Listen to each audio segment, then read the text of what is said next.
झीरम कांड की 10वीं बरसी पर मुख्यमंत्री भूपेश बघेल समेत मंत्रिमंडल के सदस्यों ने झीरम स्मारक स्थल में पहुंचकर शहीदों को श्रद्धांजलि अर्पित की। इस मौके पर मुख्यमंत्री भूपेश बघेल ने शहीदों के परिजनों को शाल श्रीफल देकर सम्मानित किया।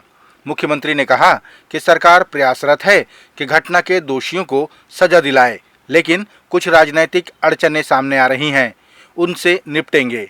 मुख्यमंत्री ने स्मारक स्थल पर लगी शहीदों की प्रतिमाओं पर पुष्प अर्पित किए। प्रधानमंत्री कैंडिडेट थे नरेंद्र मोदी जी आए थे धमतरी। उन्होंने कहा कि 15 सरकार बनते ही 15 दिन के भीतर में असली अपराधी जेल की सीटों के पीछे होगा, लेकिन आज 10 साल हो गए। 2018 में हमारी सरकार बनी, हमने एसआईटी गठन किया, एनआईए हाई कोर्ट में जाके उसको रोक लगा दी। दूसरे बार जीतू मुदलियार ने अल्लाह नूर ने इन्होंने एफआईआर किया, उसको भी रोक लगवा दिया। कितने बार प्रधानमंत्री को, गृह मंत्री को, एनआईए को मैंने पत्र लिखा, यदि आपकी जांच पूरी हो गई तो हमको दे दीजिए, हमारा एसआईटी हमने गठन किया, वो जांच करेगी, लेकिन उन्होंने नहीं दिया।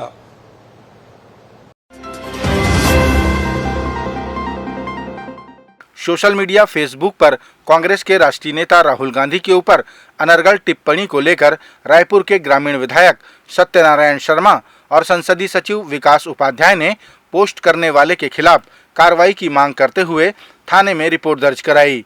कांग्रेसियों ने मांग की है कि जल्द से जल्द पोस्ट करने वालों का पता लगाकर उसे गिरफ्तार किया जाए। वो लिखा है, राहुल गांधी जी के खिलाफ लिखा है। कौन व्यक्ति सर? वो व्यक्ति कोई, मुझे तो हमारे एक मित्र आशीष गुप्ता जी ने भेजा, और उसके बाद पुलिस जांच करेगी कौन लोग हैं। हम लोग भी जानकारी ले रहे हैं, उसका हम लोग बताएंगे।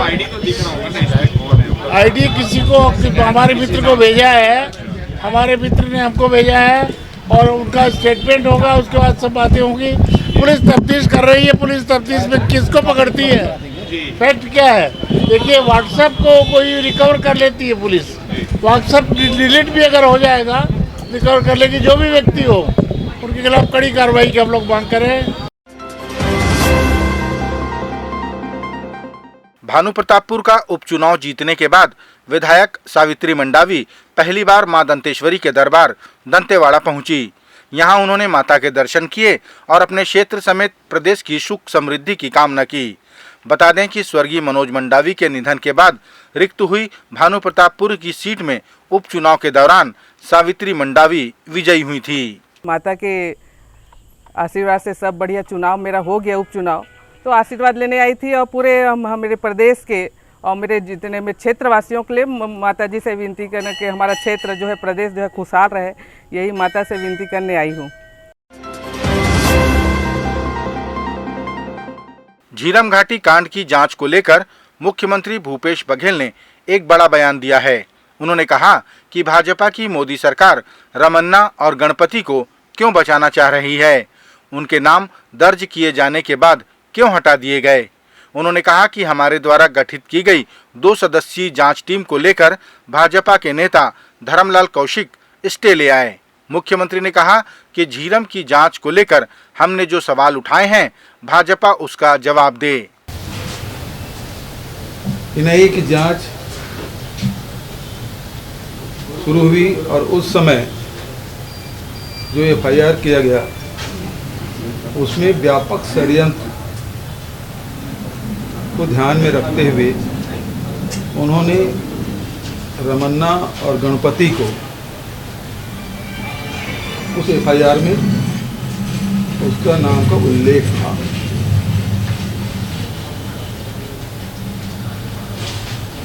(2014) अगस्त तक गणपति और रमन्ना का नाम था। इस बीच में गणपति और रमन्ना के संपत्ति कुर्क करने का आदेश भी हुआ।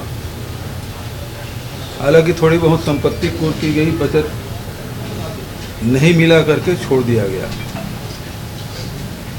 सितंबर 2014 में प्रारंभिक रिपोर्ट एनआईए कोर्ट में प्रस्तुत किया। आश्चर्यजनक ढंग से रमन्ना और गणपति का नाम उसमें नहीं था।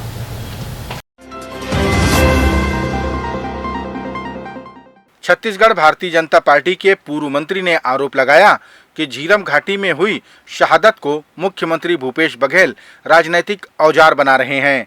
वे चाहें तो इसकी जांच के लिए नया कानून बना सकते हैं, जिस तरह उन्होंने चंदूलाल चंद्राकर मेडिकल कॉलेज को खरीदने के लिए अलग कानून बनाया था। पूर्व मंत्री अजय चंद्राकर ने कहा कि सरकार को जल्द से जल्द झीरम घाटी की जांच करानी चाहिए, क्योंकि घटना के प्रत्यक्षदर्शी उनके सरकार और संगठन में आज भी हैं।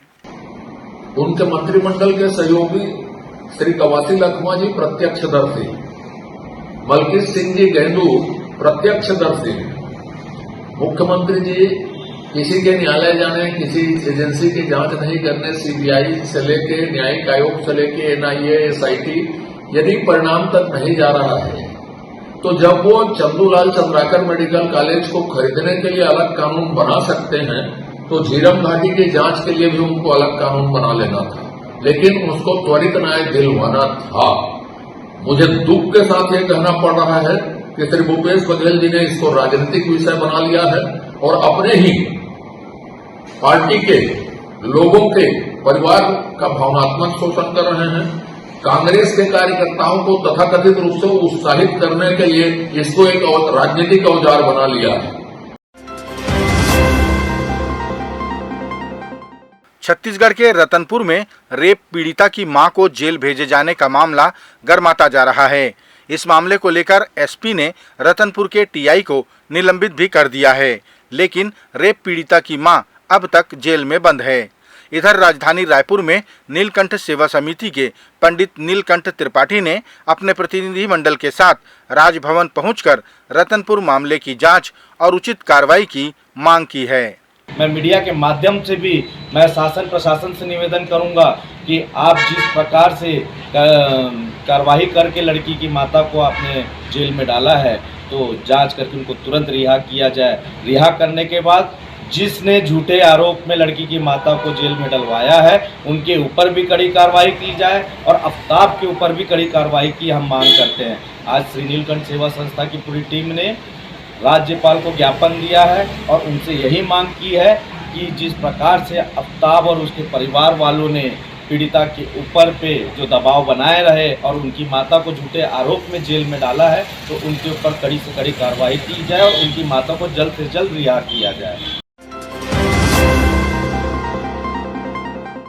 आज से 10 वर्ष पूर्व झीरम घाटी में शहीद हुए योगेंद्र शर्मा की मूर्ति का अनावरण धरसींवा सामुदायिक स्वास्थ्य केंद्र में किया गया। इस मौके पर सामुदायिक स्वास्थ्य केंद्र का नाम भी शहीद योगेंद्र शर्मा सामुदायिक स्वास्थ्य केंद्र करने की घोषणा की गई। इस कार्यक्रम के दौरान रोजगार शिविर और स्वास्थ्य शिविर भी आयोजित किया गया, जिसमें सैकड़ों लोगों ने लाभ लिया। शहीद योगेंद्र शर्मा की पत्नी विधायक अनीता योगेंद्र शर्मा ने कहा कि आज भी झीरम कांड की जांच एक रहस्य बनी हुई है, जिसकी जिम्मेदार केंद्र की मोदी सरकार है। और आज भी केंद्र की सरकार जो बैठी हुई है वो नहीं चाहते कि जांच हो। हमारी सरकार एसआईटी टीम गठित करी है और वो जांच कराना चाह रही है। आप जांच करवाइए, अपराधी सामने आएगी। हमारे मुख्यमंत्री जी जो भी बोले हैं वो सोच समझ के बोले हैं और जब जांच होगी तो सारे लोग सारे तथ्य आएंगे। जिस बिंदु पे बात होनी थी उस बिंदु पे बात ही नहीं हुई है, तो इस तरीके की बात हो रही है और भाजपा के लोग खाली इसी तरीके से बात करके गुमराह कर रहे हैं और इनकी नीयत नहीं है कि जांच हो।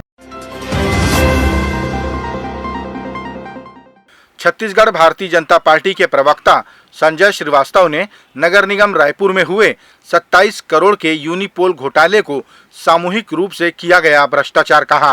उन्होंने आरोप लगाया कि महापौर ने यूनिपोल घोटाले की जांच का जिम्मा उन्हीं अधिकारियों को दे दिया है जिन पर उन्होंने घोटाले का ठीकरा फोड़ा था।